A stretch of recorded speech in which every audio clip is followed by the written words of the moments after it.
Hello and welcome to this week's podcast. I've got a few hot men on the sofa with me today to talk about the updates of this year. Hello. Hello. Stop giggling. You're all hot men. Like that. So go on, introduce yourself. I'm Mod Osborne, by the way. I'm Mod Conor. You've just ruined me for the start of this podcast. Excellent. What do you do, Mod Conor? So I'm the senior producer on RuneScape. Boom. I can't describe what that is. It's important. I'm someone important on RuneScape. I'm Mod Ollie, someone slightly less important on RuneScape. You're far more important. Senior content developer. And I'm Mod Liam, product owner for the Dukes. Excellent. So we got like some representative people who've made some stuff this year. I've made nothing. Oh, sorry. Who's team overseen a team who has made some stuff. Yes. Excellent. So I just thought, we thought that we'd chat about like the updates of the year and kind of talk about what made you proud, what made you cry, what made you incredibly happy with what you made this year. It's been a fairly busy year, all right. We've gotten a lot of content out. Yeah. Teams have been working fairly hard. Fairly hard. Let's say non-stop for about 12 months now. Well, that's a good place to start because like the Watch had this period where they didn't produce anything and then boom, boom, and put out Tusker and Raids. Yeah. So, let's talk Raids first. Mm-hmm. So that was the one you guys were... Do you want to talk Raids first? Yeah, I want to talk Raids first. Let's do it. Cool. You guys were like crazy excited to kind of work on Raids. Yeah. It was, and then that was Mod Crisell, wasn't it? Yeah, that was when Mod Crisell was leading the Watch and I sort of joined towards the end. But that was something they'd been really keen, everyone on the team was really keen to work on, big, large-scale bosses. It's a team that really enjoys combat. Yeah. So just to do... The ambition for it originally was crazy. Absolutely huge. Obviously, with having to develop Tusker at the same time, we didn't get as many bosses out as we wanted to, but we have them all tucked away for maybe 2016, stuff like that. Yeah, some concepts came out during RuneFest, didn't they? Yeah, so showed them on stage at RuneFest. The Sky Manta Ray, or whatever it is. Yeah. What else did we show? We showed the Fire Boss, and also the Air Route Shaman we've got an idea for. Yeah. Oh, cool. Has that concept art made its way out? I'll have to try to find a way to weasel it out. I think so. Yeah. But as far as Raids so far goes, it was a big risk for us because we're obviously very aware that our players are quite solo oriented sometimes. So it was like a gamble on whether people would really be sold on the group content, and it has gone down really well. We've got groups of people still doing it, regularly all the time. But it's shown us that that's the sort of that's the real high end hardcore BVMers. And obviously we want to take the lessons we've learned from that into 2016 and do some more accessible PVM content. That's it. So maybe something smaller group, maybe something below that, maybe something higher than that. Yeah. We're still talking about a mixture, but yeah, mostly below that. Yeah. So that, there's more PVM for more people. But you slapped in Mazcab as well. Yeah. I like that you cheekily put in a world. It's like, wait, we're doing Raids. Let's put in a little world. Yeah. We'll just release an entire planet at the same time, which obviously led on to the Gobi quest and all the activities that you can do in Mazcab. Yeah. Call of the Ancestors. Call of the Ancestors. We keep calling it Call of the Ancients. Yeah. I don't know if we want to talk about that, but... Yeah, you've done a nice little segue into more content that your team has produced. What we'll do is just keep the other people from talking. Go for it. Tell us about the Gobies. Obviously, it was in creating Raids. In the initial brainstorms, we wanted to create a race that... if you just went and fought things on a different planet, there's less of a reason than it feels more compelling if you're going there and you're saving the indigenous people who can't defend themselves. And we wanted to come up with, I think it's Mod Yan came up with obviously the Gobies and straight away we were What's an archetypical tragic race? Yeah, a race. It didn't go archetypical at all. The rock, frog with a rock in it. Exactly. And the rock grows and squashes it when it gets too old. The single most pathetic race you could come up with, and everyone loves them. Exactly, everyone loves them. So that's why we made the Call of the Ancestors, because everyone was really, really engaging with the Gobies, and there was a fresh slate to tell a story with. And our first bottle quest as well, So, yes. Yeah, start off doing these kind of standalone, well, not necessarily has to be standalone for a bottle quest, but smaller, more personal, using these existing assets. Certainly something that it was kind of a bit of an experiment, and it went well. So we're going to carry on doing that in 2016 Apart from the whole, shooting things at distance. Yeah, so we learned lessons from that. Yes, we can do bottle quests. They can be really effective. No, we can't do action-based target super twitchy. Well, we can do it, but it has to be very forgiving. And people with trackpads or ball mice won't like them. It's a small thing to learn, but important. I feel. Definitely. It's on our fail. We have a fail wall in our Scrum team where we put things that went quite wrong and that we should learn from, and that's on there. So yeah. To be fair, the wall is pretty empty. You've got a good strong hit rate. There's a couple of things. We'll get onto Halloween. He's got fighting talk. He lays the smack down. But another one that went pretty well, I think it was Tusker. There were obviously some people who kind of wanted some changes, and those changes came in. But you guys hit Tusker as well. It was monstrously ambitious. Two monumental things in one go. I think we've learned from that. Yeah. Hey, Mod Conor. That feeling of like massive updates on the same team. We've learned a lot from the back half of this year. We've changed a lot of what we're doing for 2016 based almost nearly entirely on the watch and what they had to go through at the start of the summer and through the rest of own a month. Yeah. So you guys have like March and I can't remember what it is. It's like July, I think. Yeah. So there is that distinction, that separation. Yeah. I think it's been quite a hard year for the watch, just very busy and just having a bit of space to develop, God Wars Dungeon 2 coming up is just so exciting to have that breathing room. You've already been doing all the meetings, haven't you? I've had pitched to you on my desk today. I'm excited. We'll just bring it back to 2016. We'll just 2020, sorry. Anyway, we get me started on that. and so we've talked a lot about the watch. I was looking down at the updates and the Dukes produced the most. Congratulations. Yeah, we didn't do too bad. Yeah, that's it. Much. So I've got 3 highlights from your team. My personal favourite is probably Dishonour Among Thieves. Maybe. Just because you didn't oversee it. That's the one I am least comfortable talking about. Obviously, the person who is Mod Ollie. So we'll just let him carry on. So, Mod Ollie, what did you think about Dishonour Among Thieves? I thought it was bloody brilliant. We did a poll, I think. But it might have been for Dimension of Disaster of the top 10 quests, and that kind of dropped in there. Yeah. Admittedly, because it was the quest that came out. It was just very before recent, yeah. But still, people liked it. So that was honestly probably the one I'm most proud of out of the updates I've been on this year, just because just delivering on the story and, just there was a lot of spinning plates there. It was like, got to make sure Nomad's represented well, Zamorak's represented well. Yeah, and basically fleshing out Zamorak's character so he's not just he's the evil god, making him more interesting and a bit more personable, and then introducing characters like Jared, bringing Nomad back, Bilrak. Yeah. There's a lot going on. Reading player choice, making sure that Zamorak's actually approachable and has a strong, reason to support him. Exactly. And I was just really happy with how it turned out. I think we've got one of the coolest cutscenes that's in game, the ending as well. I remember me sending my feedback and I was ultra skeptical. It was like, wait a minute, the stealth section and this door section, I'm not sure. We get some feedback, we changed some things. They will love-hate sections, I think, as well, though. Yeah, true Marmite. We were definitely trying to do things that are ambitious in our engine. Some people really loved them. Some people just didn't agree with them. So yeah, it was definitely sort of Marmite with them. But yeah, those were definitely learning points from me. I think like the theme of sort of when we talk about all of these is that there's points that have gone really well, and then the points that don't go so well, we take on board, we learn from them. Hopefully you're seeing the learnings, as it were. Definitely. I was sorry. Mod Liam, I was really cool there.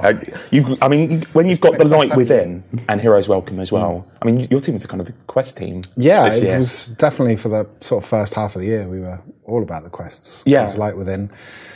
And those two went really well. Talk about it, but he did work on it as well. Damn him. Let's go and talk about the Light Within. So yeah, Light Within was just bringing Saren back, obviously, is quite a huge thing. Yeah. And just the sheer amount of effort involved in trying to represent one of the most favoured gods that's been hanging around in the background, trying to include Zaros in that and trying to explain some of that relationship between Saren and Zaros. And bringing in a whole new world. Bringing in a whole new world. A whole new world. That was Mod Ollie, if anybody wants to know. You will never do it again. Just came into it. So yeah, I think on the whole it went very well. I think looking back, we would like to revisit Talthiad. I think we didn't give the players enough reason to go back there. And it's quite a nice place to... It's one of the coolest places. Yeah. I love it. It's a nice place to sort of potentially revisit as well. Exactly. And the characters there. Yeah. That's the same as Mazcab. We put something out there. It doesn't have to be used solely for, chipping away at crystal shapeshifters. There are other things that you can do there in the future. Indeed. Yeah. And Heroes Welcome, which was somewhat of one of these things that we were also worried about before. We were totally worried about that. We're going to bring back a god. It's like, and then we're going to kill him straight away. First 30 minutes. Everyone was just incredibly... If anybody doesn't know. Oh, if you don't know by now, then never mind.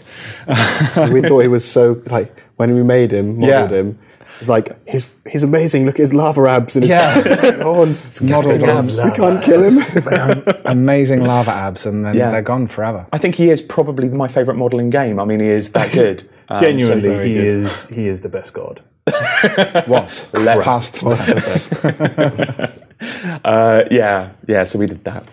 But Night Within came from Rune Labs, which was, I guess it was kind of a gift, really, because you guys really embraced it with that one. I really liked that Rune Labs update. It was, I mean, Rune Labs is always interesting to work on, because you're sort of taking ideas directly from one player who's had... Gaga Lady. Yeah. It's very good to work with. Yeah, and it's really nice to just sort of get involved with the community like that and have that passion come back from outside the team. It's really... Well, it's a neat little segue. Come on, high-level mobs. And then, high-level mobs and then waterfall fishing as well. Yeah, exactly. You guys had so many. Team Quest and Team Rune Labs this year. Well, the Guardians originally had those, didn't they? I think. I'm pretty sure. No, I think certainly they were the Elf City Waterfall. They did, and it was passed over over to you guys. Yeah. And you hit it with a hermit crab. That was cool. We did. But it got a full gamut, a full range of people you were working with those. So you had Cyrus Coy with the camels, who was constantly chatting to you. He's very enthusiastic. Yeah. And you had Frank for the waterfall fishing. Yeah, Frank was really cool to work with as well. He just...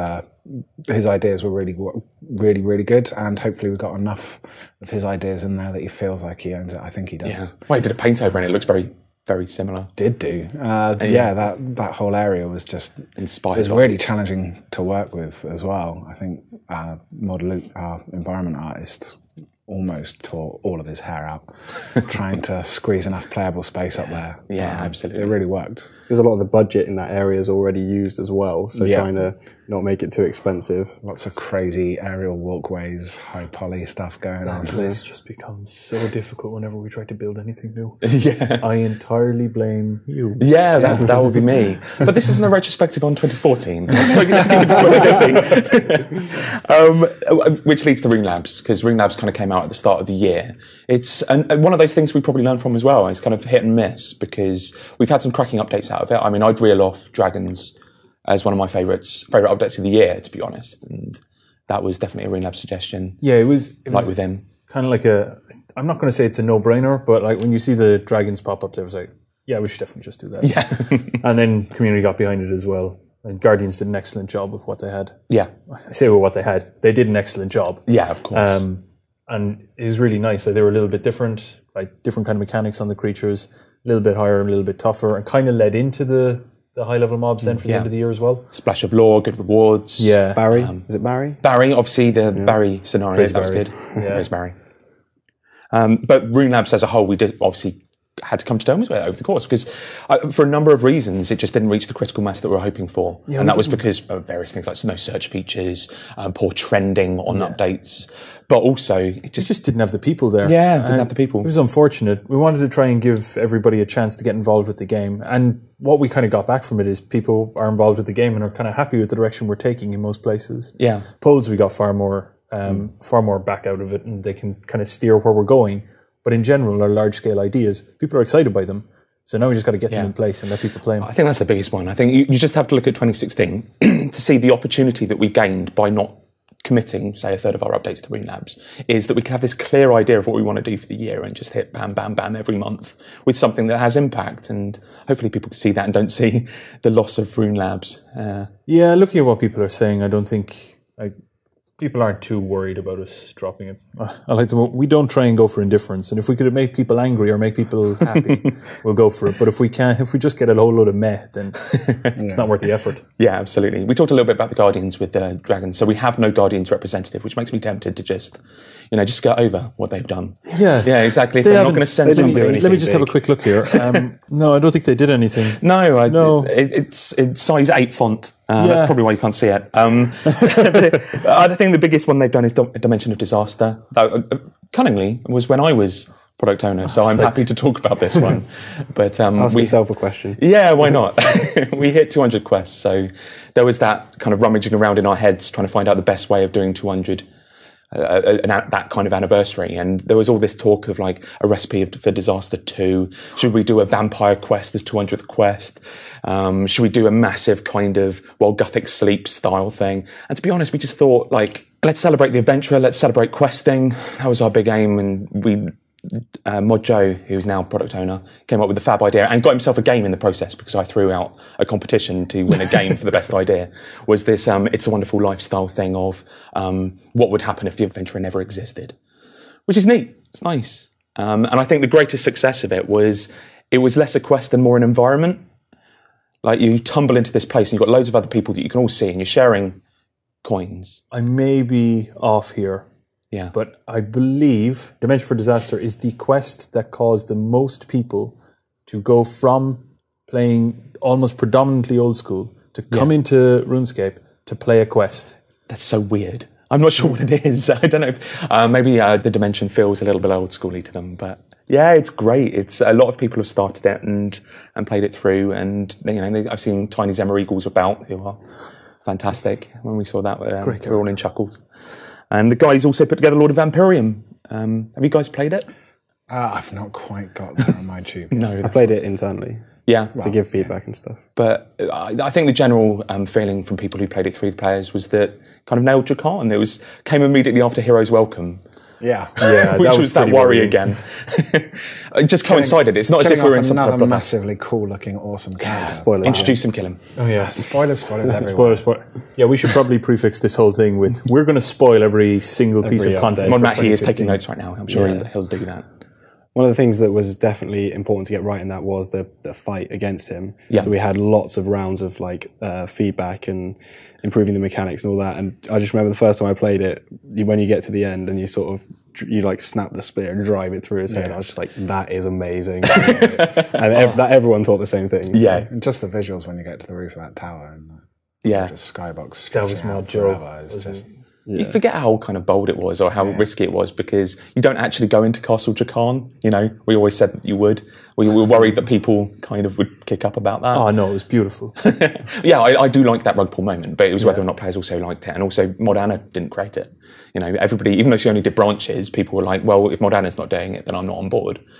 Mod Roley, he did so much work on previous Vampire quests, also produced Fate of the Gods 2. It was a safe pair of hands, but even then people were still suspicious. I think he proved it. It came out, it was a great quest. Yeah. I did love all of the death animals. Yeah. They were just amazing. I'm not sure. Is it Mod Hing? Mod Hing, I am worried about him. Yeah, I'm a little bit worried. He's given completely free reign on what he chooses to make them do. And that's what he made, and now I'm scared. But he also made that lovely little kiss animation with the leg pop. Did that make it kiss? in? That was a bite. It was a kiss that led to bite. Yeah, but with the little leg pop. Yeah. He's so cute. Mod Ramen loved that one. Mod Ramen's our biggest fanboy. I love it. If you want to get a sense of whether or not players will love something, just go for Mod Ramen, show it to him. He's good for that. Going outside of what we call the retention teams, you guys. But there's some other real big hits. There's Darkscape, which is probably worth mentioning. Go on. Yeah, we did. Baby. We did Darkscape. That was a massive twist. I like the fact that as a team, we can just do something crazy. We kind of do it around the same time every year. It's not because we plan to do it at the same time every year. It just happens. Yeah. But we did Iron Man in 2014. Yeah. This year we ended up doing Darkscape. We had an idea. We went around for a while on kind of an arena-based thing in the main game, like a PvP arena area.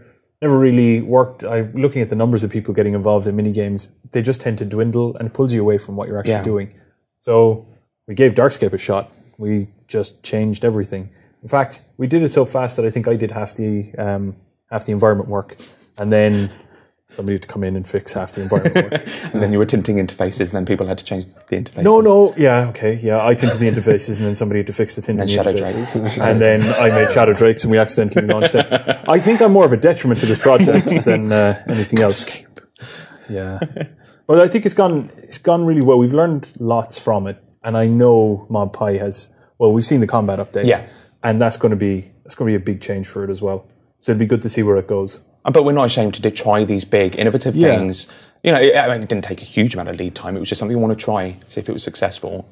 And just keep mixing it up a little bit. Some of the updates in 2016, talking about 2016, I know, but we've kept back, you know, that are relatively innovative. We have some interesting ideas, as long as we can deliver on them. Yeah, well, there is that, admittedly. I also wanted to mention the beach. I mean, we did a number of events. They're probably worth mentioning, Falador in particular, but the beach was one that I think that really nailed it. They got everybody in one place. And I remember being in the meeting when we were trying to figure out what it was. And similar to what we're doing in 2016 with the monthly ownership by a team, we were already doing this with the other two teams. And we were sitting down trying to plan out, it was May, I think.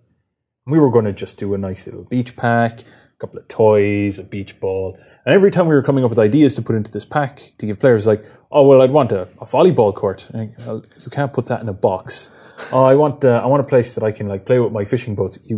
Once again, you can't put that in a box. Well, let's just build an area for them to play with all of these toys that we'll give them in the box. Okay. Why are we giving them a box? Let's just give them all the toys. And then we made the beach. It was just trying to create that social hub for the whole summer. Some place that everybody could go to and everybody could know where to meet their friends. A very quick place. People already recognize the crater. We just gave it a kind of a significant We do love using that crater, but it worked really well. I remember, Claudia. I think we created Claudia because we just wanted to create a giant lobster. And then we kind of retroactively looked at what we could do with it. But I really love... I remember us talking about names. Oh, God. Yeah. There was Chlorago at one point, which people said no to. That was my idea. That was a terrible idea. I'm glad we said no to it. I'm trying to remember some of the others. I can only think of Claudia. Sergeant Snaps, I think, was one. Just shows the Pinchy. Terrible naming we go through. Pinchy, terrible naming we go through before an update. Funny thing is, the volleyball you mentioned, I don't think that wasn't actually on the beach. That then appeared... We had a door in volleyball on the beach that never opened. We never actually got it ready. The place that actually ended up was the other sandy place we made this year, which was Mascab. As a Raids Easter egg.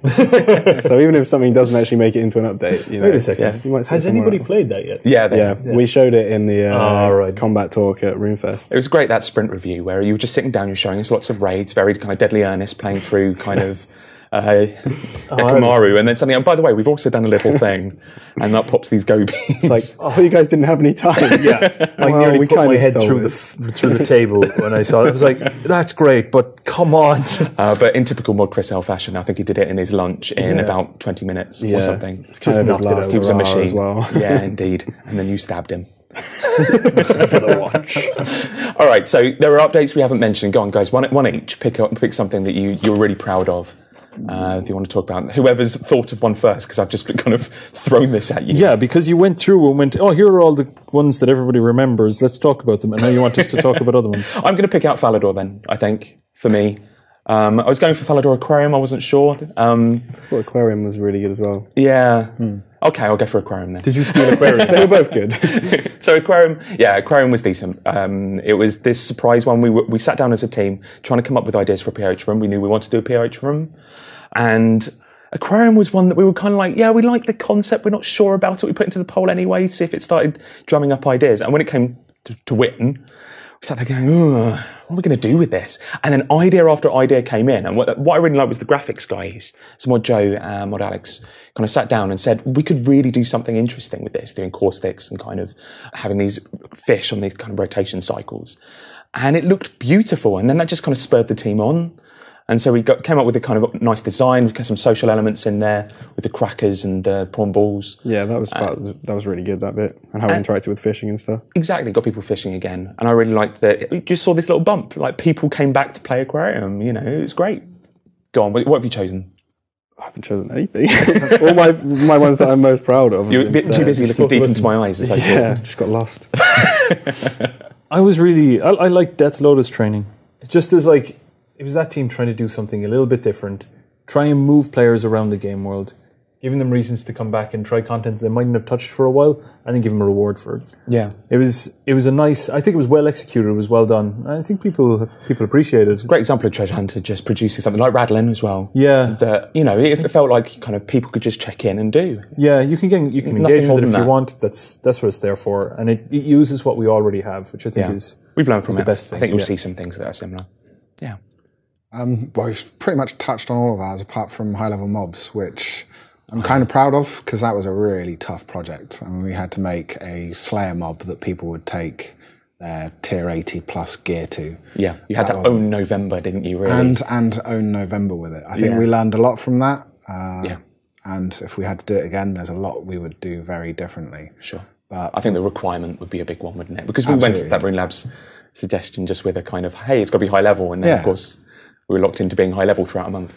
Absolutely. I think the mobs we produced were interesting. They had really interesting mechanics as well. The Mammoth was cool. I personally love the Ripper Demons and their one-hit kill. You're a mean man. I know. But, I think it has to be the Wyverns. The Wyverns were just a gorgeous area, really nice mechanics of getting frozen. And that. So you've just got a new character artist and he's went to town with this and loved it. He did. He was there. Mod Niels, I think that's what he's calling himself. But, he is now. He was basically on the team for 2 weeks, and we're like, so you've got to make these monsters. They've got to be iconic. They've got to be the best thing anyone's ever seen. And they were gorgeous. He came, and then the next week he had finished the Hermit, and then the next week he was on to Isla. He was just going flat out from the moment he arrived. Yeah. Let's go on, Mod Ollie. Are you going to say Beneath Cursed Tides? I would talk about Beneath Cursed Tides, but I can't really say too much about it yet. So I do want to talk about Gauntlet of Souls. Go on then. Because I think even if sentiment was slightly bad, because maybe the currency and XP and the rewards didn't hit the mark, and people were a bit fatigued. But if you look at it just from a point of view of graphically, lore-wise, and mechanically, I was really proud of that update, because we made with the boats and collecting the souls. There was something that was just really nice about that. It was really fun. Just looking down and seeing the guys on the boats from the bridge. Yeah, exactly. We did that for the first time. You could go under the bridge with people running over it and see both players. The boss was really cool with Amaskut sort of acting like a puppeteer at the top. And I thought it was really just one of the most cool things we made purely from that sort of point of view. I think you're right. We learned a good bit from it as well. We learned tons. We tried a couple of things. Yeah. We hit with too many events at once. These kinds of things. I think we're just taking it on. As the RuneScape team, and also just on the watch, we learned a load of lessons from that. So not only do I think we made something that was really cool, I think we also gained a lot of knowledge from it. So coming out of, I remember the day looking at, it was actually everything joining together from nowhere. A bunch of random circumstances caused the end of October and the start of November to converge. And I'm walking down to you guys and going, so what week were you planning to launch Halloween? Wouldn't be the week with Halloween in it, would it? Oh, it overlaps with Falador. And also, we're starting Raptor the next week. And Radlin. And Radlin's there, and Falador's there. So I was absolutely gutted about the result of that, because before it went out, I was so pleased with it and really proud of what we'd made. But I've got to give Cyndaquil, the suggester of that, a shout out as well, because he was great, gave us chocolates at RuneFest and everything. And he was brilliant to work with. I felt really bad. I immediately handed them out to cosplayers. Bob Cyndaquil was there, but it was just sharing the chocolate. Just wait for him to leave and then just take these. It was the only way I could get the cosplayers to follow me, was to Hansel and Gretel them upstairs with chocolate. That's incredibly creepy. That's me. Follow me, children. Anyway, to end on a nicer note, RuneFest. RuneFest is great every year. It was awesome. There was something different about this year. I don't know what it was. I think it might have been because I was on stage more. I enjoyed that. I think it's because I wasn't there this year. Yeah, it was. That really added something. Oh, it took away from the after party. A lot less noise. I think it might be Mod Conor on the mirror ball, perhaps. Let's not talk about the mirror ball and the sitting. You can just Google that. Or the Mod Ollie dance. No, I think it's fine. Really? I don't think it's there. Oh, we'll have to upload that. No, you're okay. We all did some bad things. Except I got caught on camera. Yeah, but you got caught on camera next to you on camera. That was a highlight. It's because he thought it was a mirror. I just wanted to check. That's not how mirrors work. You don't have to do what they're doing. But we got to announce 2016, which went down well. Yeah, that went really well. The response to things like, Gower Quest, the Whoop Whoops. That's quite nice. It's getting really difficult towards the back end of this year to not talk about 2016. This is the fourth time in a retrospective of 2015. We're like, so this thing we're doing in 2016, eh? It's me segueing into the year. This podcast, is it's an exciting year. Exactly. That, and we're all working on 2016. Can't do that. I love when people are working on Christmas and it's just the end of summer. Happy Christmas, everybody. It's not for another couple of months. So there you have it. Thank you so much for listening to this podcast. If you are interested in more retrospectives, we're going to do a top 10 retrospective on at the live stream on Tuesday. So please do check that out. So we'll be picking our favourite updates for that. Okay, so thank you from us. Thank you very much. All right, and goodbye.